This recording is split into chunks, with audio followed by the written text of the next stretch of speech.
እንቅስቃሴ የለም።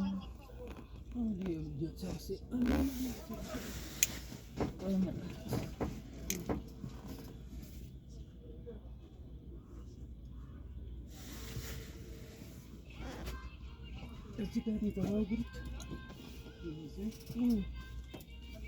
አይደለም፣ ዝም ብሎ እኮ ነው። ራሴ በቃ ሰውነቴ እንትን ስላደረገ እዚህ ሳስገባ ሲንቀሳቀስ ሰው ከቤቱም ሊወጣ እንቅስቃሴ ግድ ሆነበት ሰው እንጂ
ተረሳት የሆነ መኪና ተብላሽ አይ ወጣጀ ኤሊስ የተደሰባ ከማግኘት በጣም ይቀር